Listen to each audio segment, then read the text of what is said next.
Bismillahirrahmanirrahim. Assalamualaikum warahmatullahi wabarakatuh.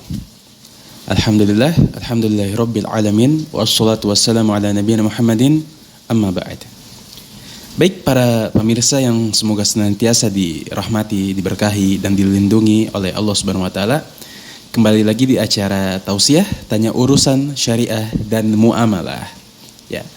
Alhamdulillah setelah beberapa lama acara ini kembali berlangsung lagi, ya. Sebelumnya juga kami memohon maaf kepada para penanya atas keterlambatan yang sangat ya dalam menjawab pertanyaan ini karena qadarullah ada beberapa hal yang terjadi. Ya, dan hari ini kita sudah kedatangan Ustadz Abu Marwan hafizahullah taala. Ya, insyaallah beliau akan menjadi pemateri di acara tausiah kita hari ini. Langsung tanya jawab aja Ustadz ya. Kita ke pertanyaan pertama. Dari Helmi Zulnazar, usia 24 tahun, domisili Pacet, Bandung. Pertanyaannya, Ahsanallahu ilaika Ustadz. Ustadz izin bertanya, apa hukumnya jika dalam sholat berjamaah ada yang masbuk dan yang masbuk itu menyelesaikan sholatnya dengan kembali mengangkat imam. Jadi menyelesaikan sholatnya tidak sendiri-sendiri. Alhamdulillah wassalatu wassalamu ala rasulillah wa ala alihi wa sahbihi wa man wala amma ba'd. Alhamdulillah, jadi berkaitan dengan salat ya, kalau seandainya seseorang masbuk ya, masbuk kemudian dia mengikuti imam dan dia telah selesai dari imam yang pertama ya, dan dia kembali untuk menambah yang kurang tadi, maka ya para ulama salaf yang menukilkan dari mereka tidak mengangkat imam kembali. Mereka melaksanakan sholat secara bersendiri ya, secara bersendiri, jadi tidak mengangkat lagi. Jadi, pernah hal ini ditanyakan oleh sebagian kepada masyayikh ya tentang hal ini. Nah, al-muhim di situ disebutkan bahwa ya tidak ada syariat untuk kemudian kembali lagi mengangkat imam. Akan tapi mereka melaksanakan ya salat sendiri-sendiri atau menyempurnakan sendiri-sendiri. Itu wallahu a'lam. Wallahu a'lam bishawab. Apakah ada rukhsah ketika berwudu tapi tidak kumur-kumur dan memasukkan air ke dalam hidung karena airnya berbau karat? Jazakumullahu khairan. Nah, berkaitan dengan al-wudu ya, adapun berkumur-kumur, apa hukum berkumur-kumur ya, jumhur para ulama mengatakan hal ini merupakan sunnah ya, sunnah mustahabah. Artinya kalau seandainya seseorang tidak berkumur-kumur tetap sah wudunya, tapi dia meninggalkan perkara yang afdal ya, yang utama, sehingga kalau seandainya dia tidak berkumur-kumur maka tetap wudunya dianggap sah. Adapun istinsyaq ya, istinsyaq itu menghirup air ke dalam hidung. Ini ya sebagian para ulama ada yang mengatakan ini mustahab ya, sunnah, namun sebagian yang lain mengatakan ini adalah perkara yang wajib. Karena dikarenakan di sana terdapat perintah dari Nabi alaihi salatu wassalam, man tawadda'a falyastansyiq. Barang siapa yang berwudu maka beristinsyaqlah. Ya, istinsyaqlah, yakni menghirup air ke hidung. Sehingga selama itu tidak memudaratkan dia untuk menghirup ya air ke dalam hidungnya, hanya berbau, tidak sampai memudaratkan dia, maka ya yang wajib ini tentunya harus dia lakukan. Ya, harus dia lakukan. Allahu a'lam. Itu. Pertanyaan selanjutnya, Assalamualaikum warahmatullahi wabarakatuh. Dari Muhammad, usia 45 tahun, domisili Riyadh, Saudi Arabia. Izin bertanya, Ana punya teman kerja 4 orang asli Saudi. Mereka berasal dari daerah Aso, perbatasan Qatar. Mereka semua Syiah. Karena kalau sholat suka berpisah dan suka menaruh batu bulat untuk di tempat sujudnya. Bagaimana sikap Ana terhadap mereka? Karena teman sekerja suka saling mentraktir makan atau suka berbagi. Apabila mereka salam, apakah boleh membalas salamnya mereka? Hatur nuhun. Iya. Berkaitan dengan muamalah, ya, dengan orang-orang yang memiliki pemahaman yang menyimpang, gitu ya. Jelas di sini Syiah, kita mengetahui bagaimana penyimpangan orang-orang Syiah. Nah, dan bagaimana bentuk ya keyakinan mereka yang jauh dari agama yang telah diajarkan Nabi alaihi salatu wassalam. Namun tingkatan-tingkatan Syiah pun memang bertingkat-tingkat, ya, bertingkat-tingkat. Selama mereka masih meyakini bahwasannya melaksanakan sholat, ya, dengan 5 waktunya, kemudian meyakini tentang Al-Quran, ya, Al-Quran, membaca Al-Quran dan yang selainnya. Namun ada amalan-amalan yang amalan itu yang mereka mendapatkan keyakinan dari orang-orang Syiah, ya, kayak tadi sholat, kemudian membawa batu dan sujud di situ. Jelas ini perkara yang muhdats, ya, perkara yang baru yang tidak ada syariatnya di Nabi alaihi salatu wassalam. Baik. Maka hukum muamalah dengan mereka ya tidak jadi masalah.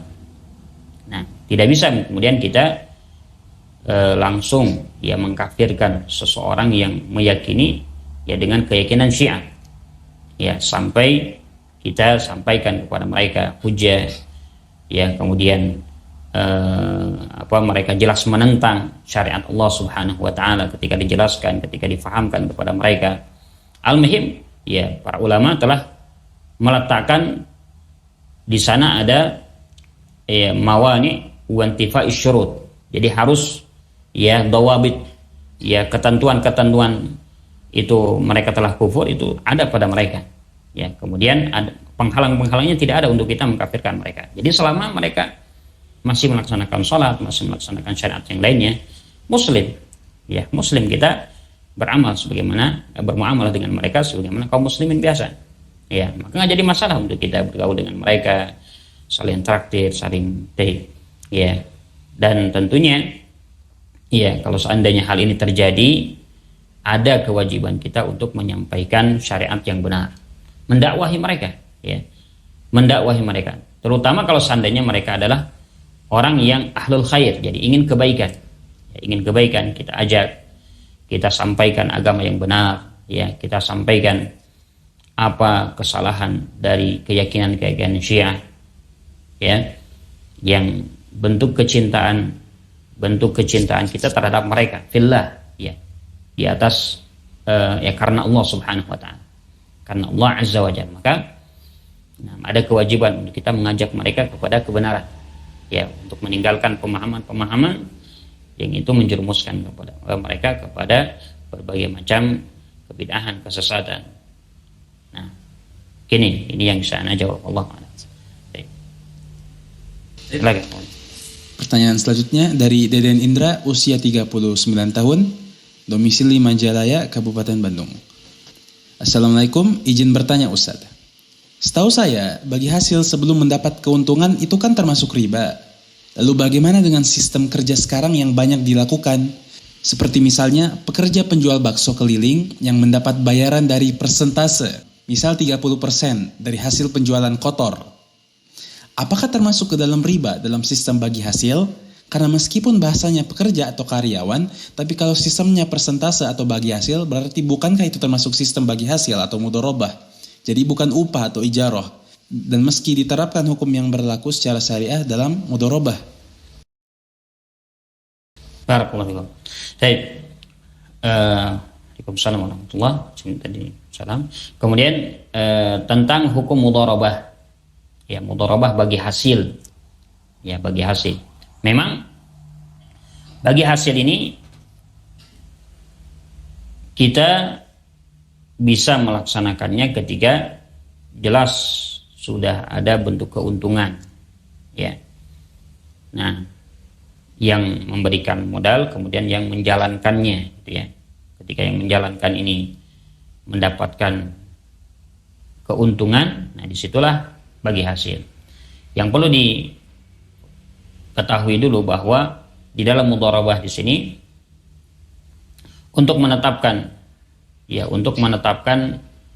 bagi hasilnya itu sesuai dengan kesepakatan antara pemodal dengan yang menjalankan usaha tersebut, bukan dengan nominal uang.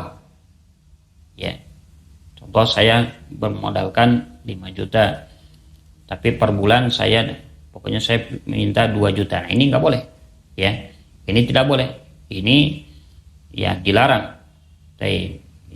Perkara yang dilarang, bahkan bisa jadi bentuk jaro manfaatan, mengambil manfaat dari memberikan hutang atau memberikan uang tadi, maka terjatuh ke dalam perkara yang ribet. Ini jadi yang bukan bentuknya nominal tapi persentase. Misalkan pemodal 50, yang menjalankan 50. Nah, dibagi hasil ini, bagi hasil tadi bisa didapatkan ketika sudah ada keuntungan. Adapun sebelum dia melaksanakan si yang menjalankan usaha tadi belum menjalankannya, namun dia sudah dikasih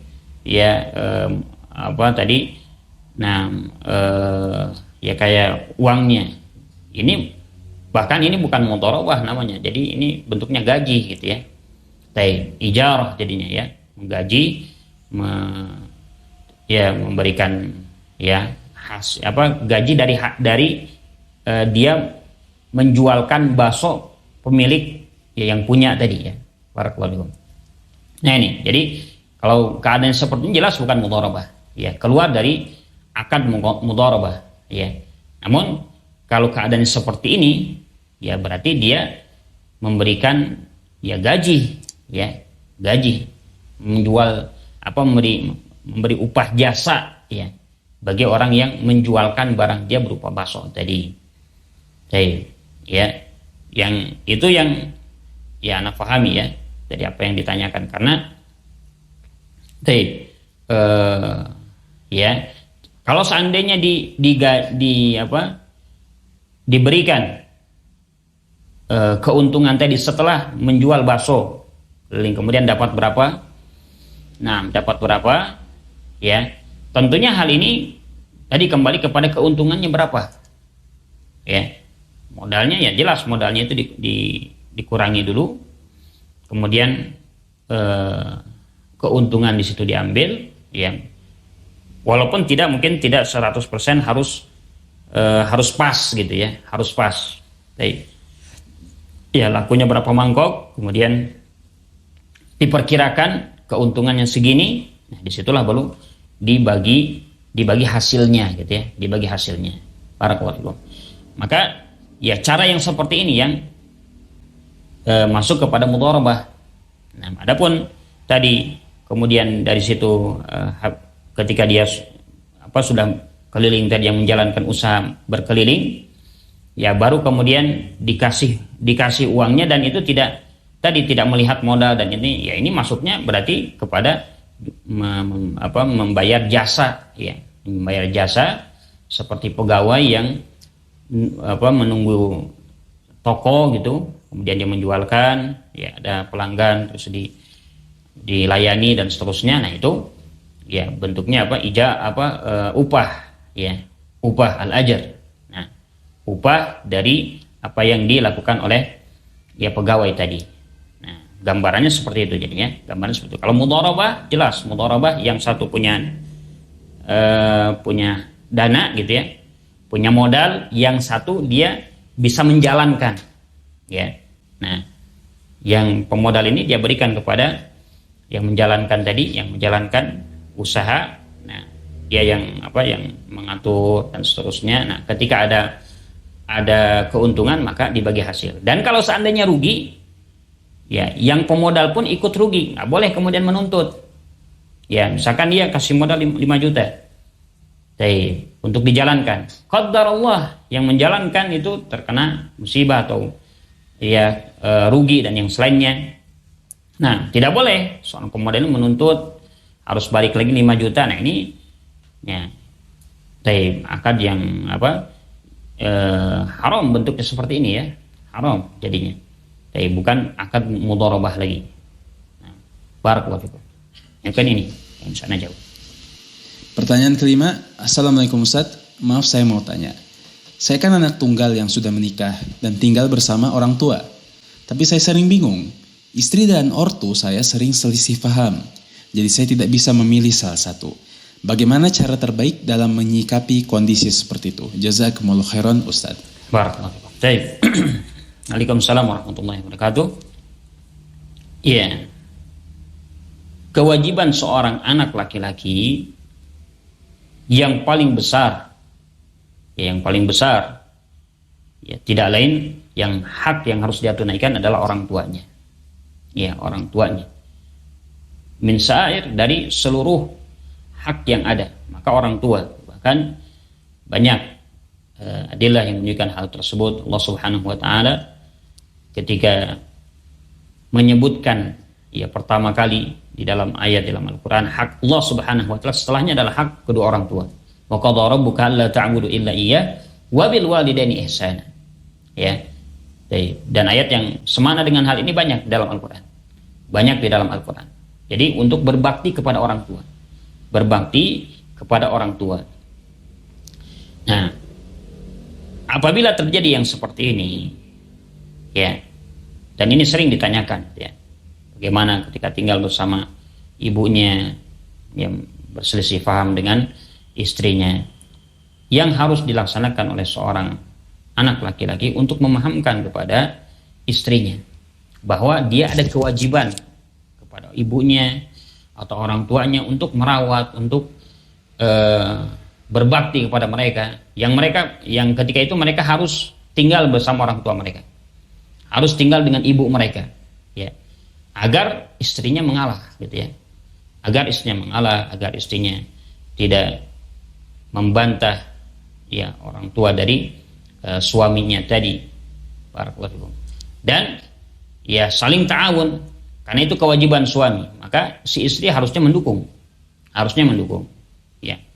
Baik, ini kalau seandainya bisa dilaksanakan, artinya si ibu ingin tetap bersama anaknya tadi, ya, kemudian anaknya ada istrinya tadi, nah maka tentunya yang harus difahamkan kepada istrinya.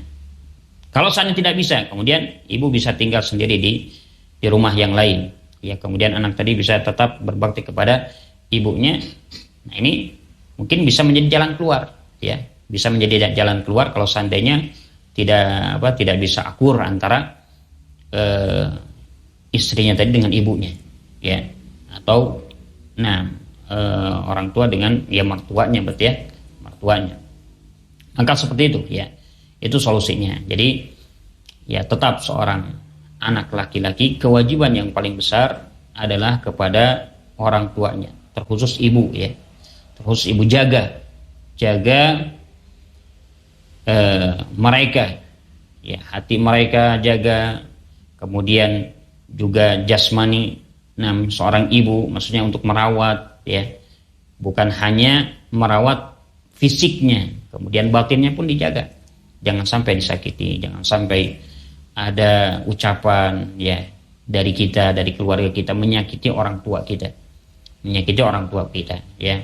Nah, bagaimana kalau kita melihat gambaran salafus saleh, ya, salafus saleh, orang-orang terdahulu dari kalangan para sahabat, para tabi'in, para tabi'ut tabi'in, hatta Uwais Al-Qarni. Kenapa diutamakan, ya, seorang tabi'in ini dari yang lainnya? Bahkan ya diperintahkan kepada Umar bin Khattab untuk meminta doa, ya, untuk meminta agar didoakan oleh Uwais Al-Qarni. Ternyata satu amalan yang sangat besar, ya, yang mungkin tidak dilaksanakan dengan sempurna oleh yang lainnya. Sama Uwais Al-Qarni hal ini ya dilaksanakan, yakni baran biwalidayhi, sangat berbakti kepada orang tuanya. Sangat berbakti kepada orang tuanya. Dan ketika seseorang berkeluarga, si anak laki-laki berkeluarga ini tidak menghalangi untuk dia berbakti kepada orang tuanya. Tetap ada kewajiban, tetap ada, ya, hak untuk dia tunaikan kepada orang tuanya, khusus tadi kepada ibunya, gitu ya. Beda kalau seorang istri, ketika dia sudah menikah, maka tanggung jawab yang besar adalah kepada suaminya, ya kepada suaminya. Ya tidak lagi kepada orang tuanya, tapi kepada suaminya, berpindah. Ya, dan ini yang di amatul ulama, ya kebanyakan para ulama, Syekhul Islam menegaskan hal ini.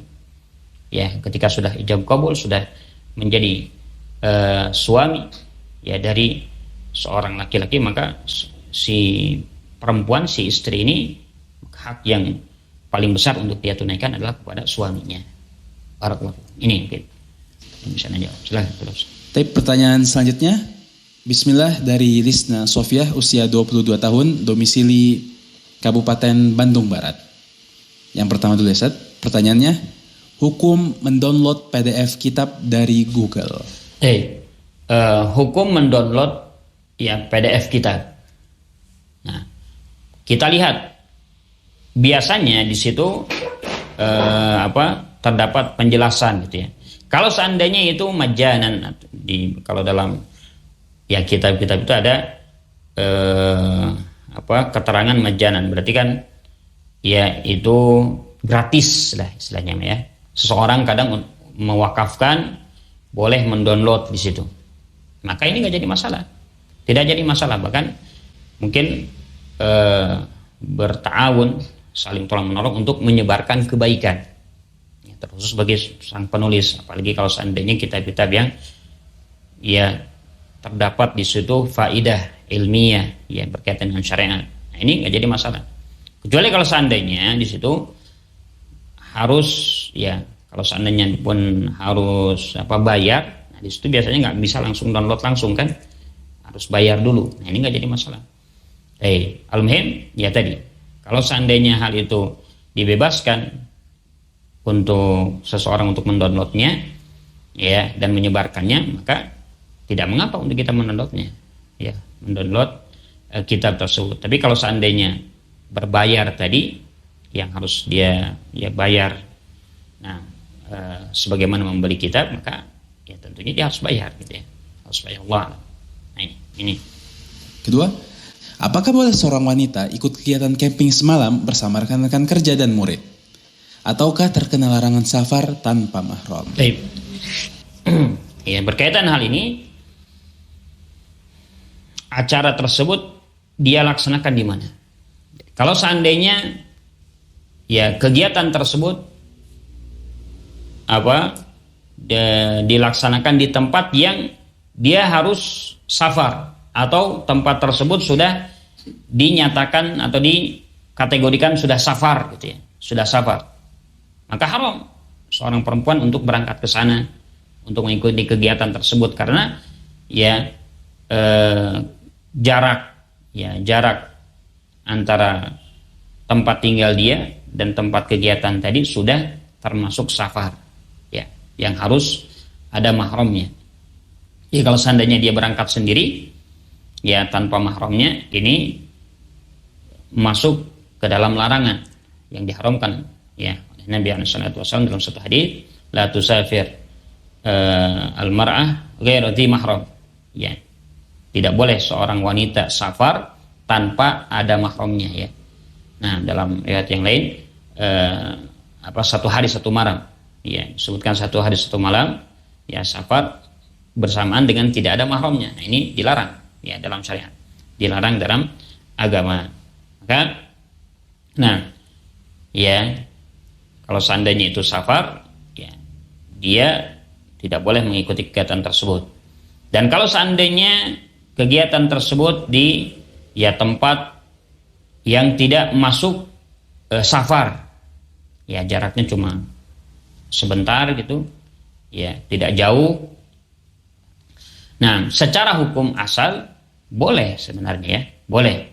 Nah, boleh selama kegiatan tersebut tidak mengandung perkara-perkara yang menyelisih syariat ya, menyelisih syariat, kayak camping mungkin di tempat yang dekat, mungkin di situ dengan teman-temannya ya, atau dengan muridnya gitu ya, selama tidak ada di sana perkara yang memudaratkan ya, tidak ada penyelisihan syariat, maka secara asal ini dimubahkan ya, dibolehkan.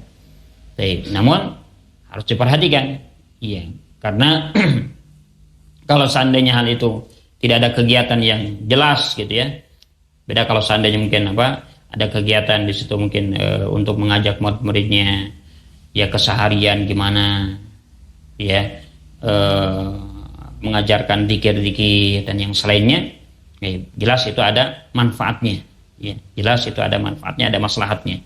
Tapi kalau seandainya hanya bersenang-senang saja, ya, untuk kumpul-kumpul dengan temannya, teman-teman kerjanya atau dengan murid-muridnya, kemudian di sana tidak ada kegiatan yang berfaedah, bermaslahah, ya, maka, nah, ya jangan sampai syaitan bermain di sana.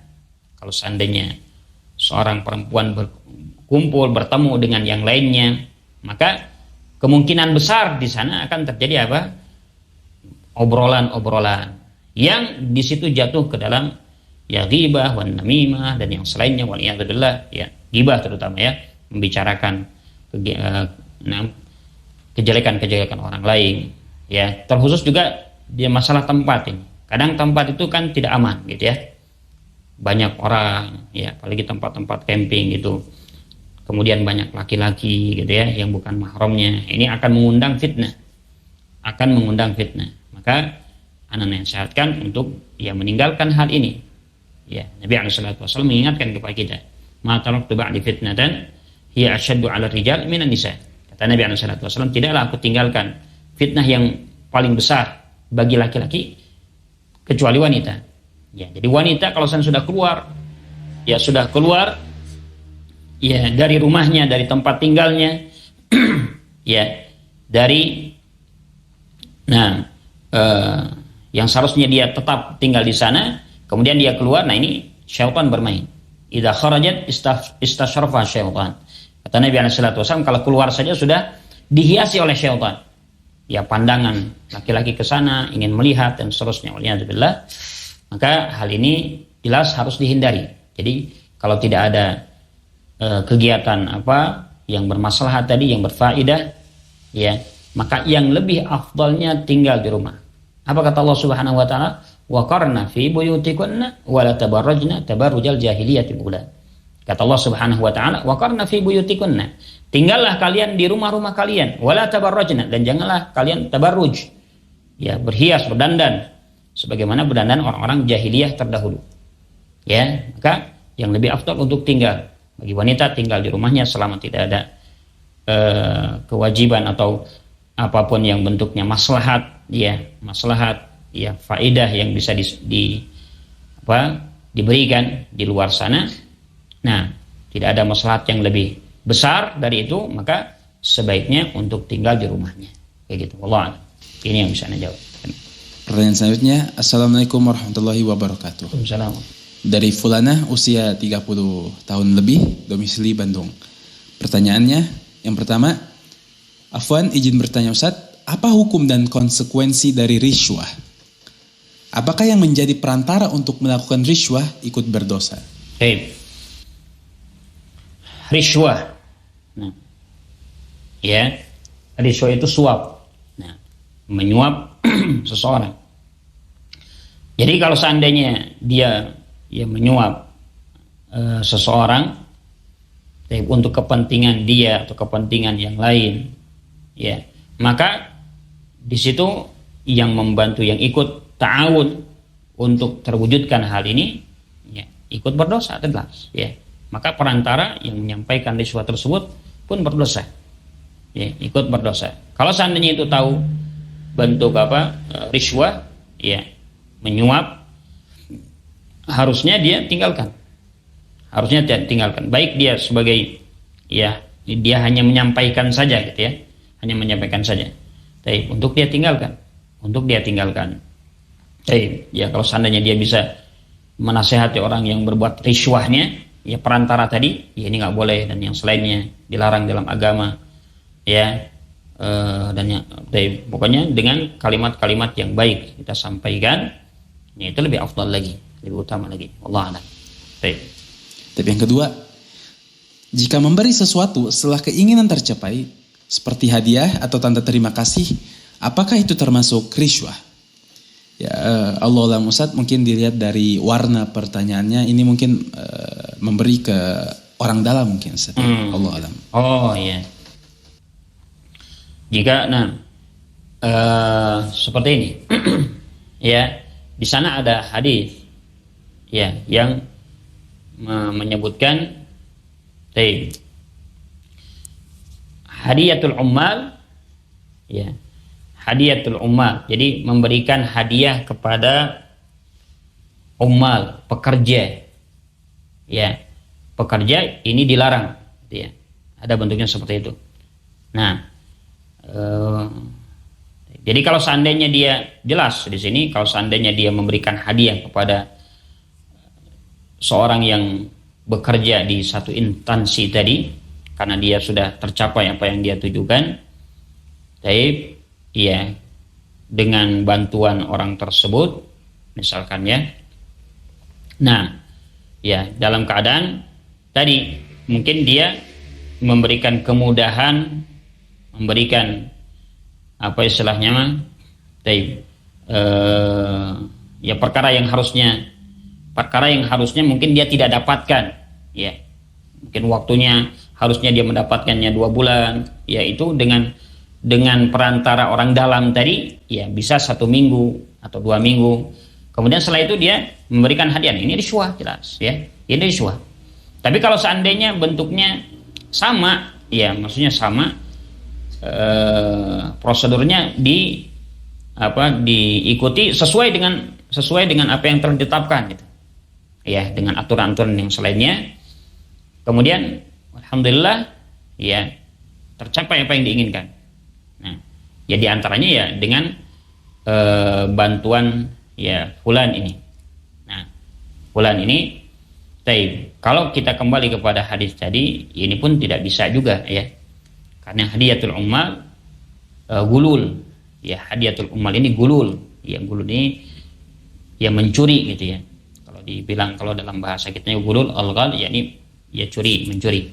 Maka hal ini juga tidak boleh, ya kecuali dengan apa yang diketahui oleh mungkin atasannya tertinggi, gitu ya, tertinggi. Nah, diketahui bahwasanya si fulan, ya saya dikasih hadiah, boleh nggak saya ambil? Nah, kalau kata pemimpin yang paling tingginya atau yang punya instansi tersebut, ya, yang punya instansi tersebut, kalau mungkin itu toko, mungkin ya dia yang punya tokonya, ya, kemudian dibolehkan, ya nggak jadi masalah, ya. Tapi kalau tanpa sepengetahuan dari pemilik instansi tersebut atau perusahaan tersebut, nah ini nggak boleh, jelas, ya. Nggak boleh, karena masuk dalam hadis tadi, hadiyatul ummal gulul, ya hadiah yang diberikan kepada ummal pekerja itu adalah gulul. Wallahu a'lam. Barakallahu fikum.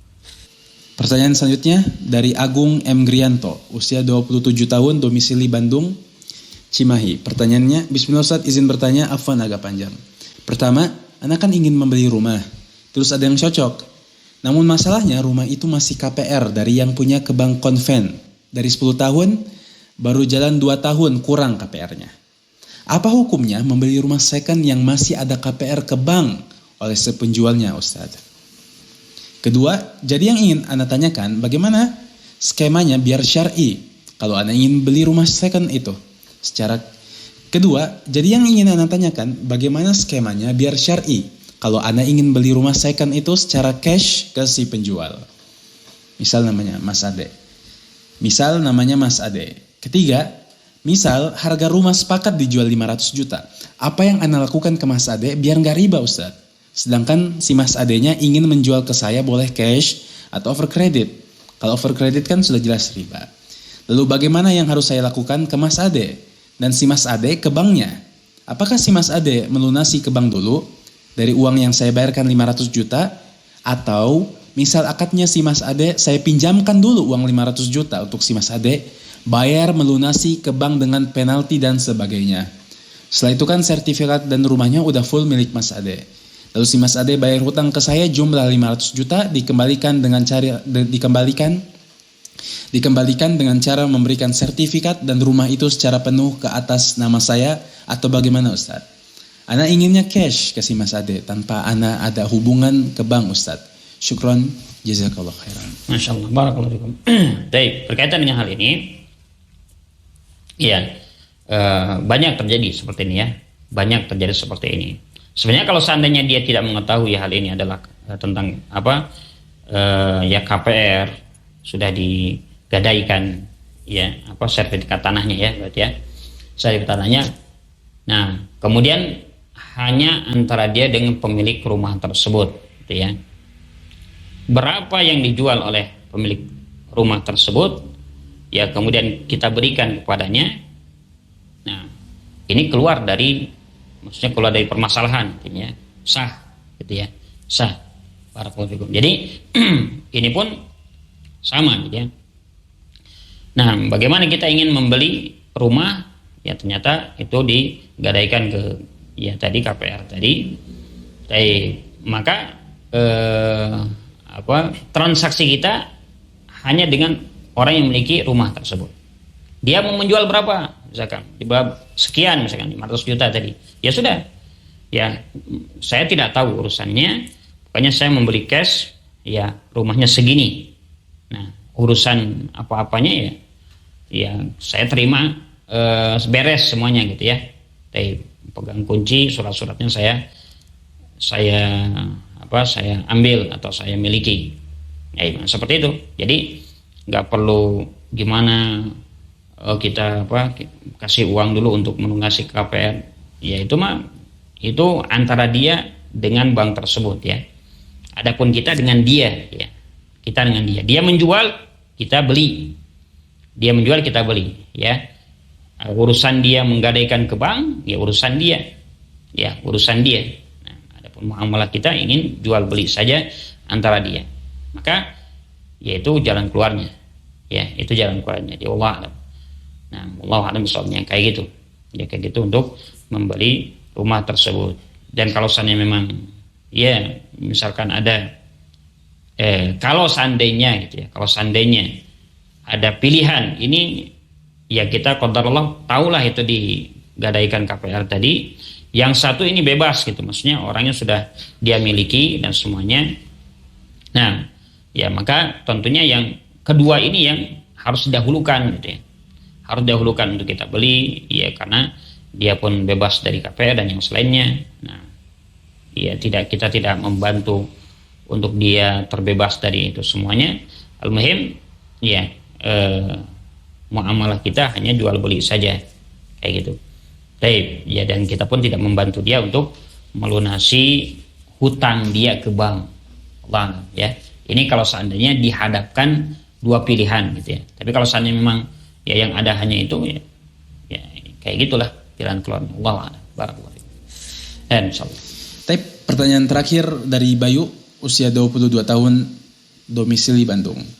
Assalamualaikum Ustaz, izin bertanya Ustaz tentang hukum saya membuat konten tentang edukasi. Agar ada interaksi, saya membuat akun baru yang kedua, seolah-olah ada terjadi percakapan agar memancing orang juga di situ untuk berkomentar. Komentarnya perihal yang baik, misalnya saya menanyakan konten apa yang ingin dibuat lagi. Saya menjawab memakai akun kedua supaya memancing orang lain juga berkomentar. Kalau seperti itu, bagaimana Ustaz? Barakallahu fikum. Ini selama dalam masalah dunia ya, hal perkara dunia, ya selama tidak ada bentuk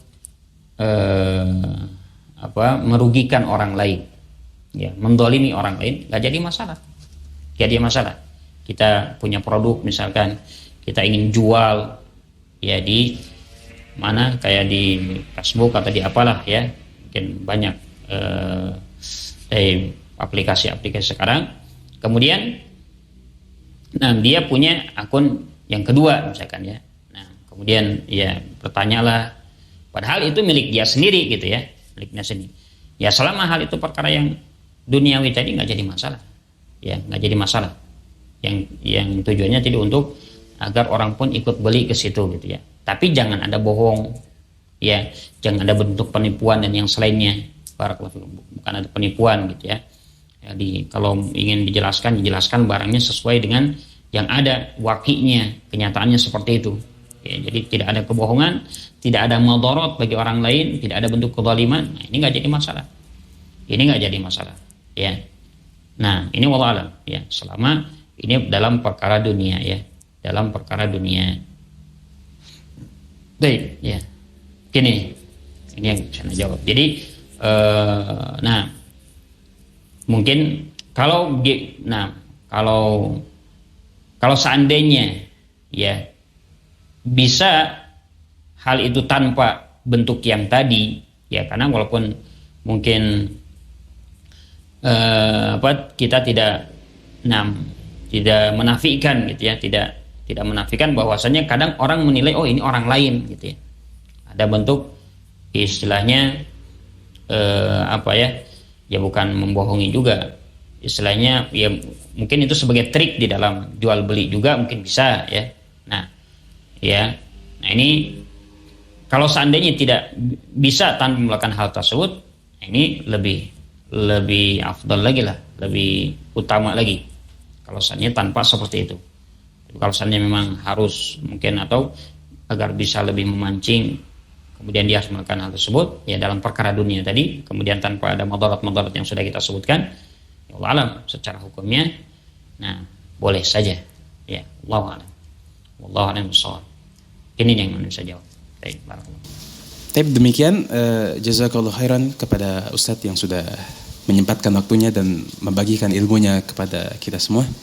Sebelum ditutup Ustadz, ada khotimah mungkin? Baik. Insyaallah ya, untuk kaum muslimin ya tentunya dalam perkara muamalah ini banyak berbagai macam permasalahan yang berhubungan dengan hukum syariat ya, apalagi pada zaman sekarang.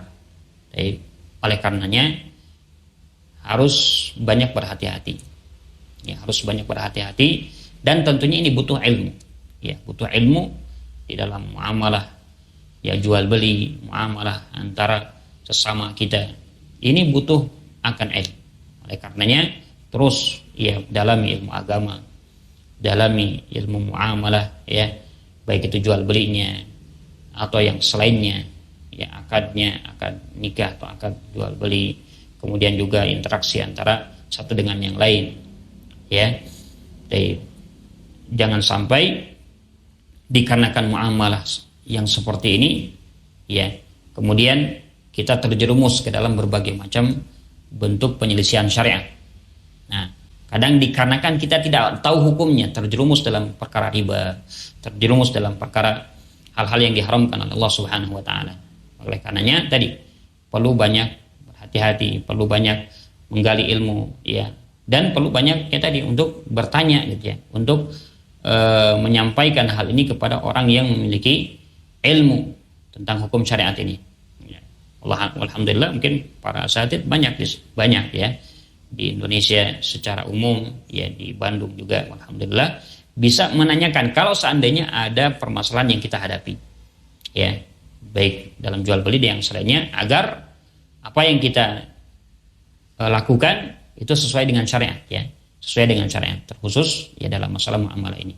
Jadi sekali lagi untuk lebih berhati-hati, untuk terus kembali kepada hukum syariat yang telah diletakkan oleh Allah dan Rasulnya ya, dan untuk menggali ilmu tentang hal-hal yang kita hadapi gitu ya. Nah, kita gali ilmunya sesuai dengan syariat. Allah a'lam. Nah, ini mungkin khotimah dari Anda. Taib. Kami selaku penyelenggara atau panitia dari acara ini memohon maaf sebesar-besarnya atas kekurangan yang ada. Ya, semoga apa yang ada di hari ini memberi manfaat untuk kita semua. Dan sampai jumpa di acara tausiah selanjutnya, insyaallah. Kita tutup. Subhanakallahumma wa bihamdika asyhadu an la ilaha illa anta wa astaghfiruka wa atubu ilaik. Wassalamualaikum warahmatullahi wabarakatuh.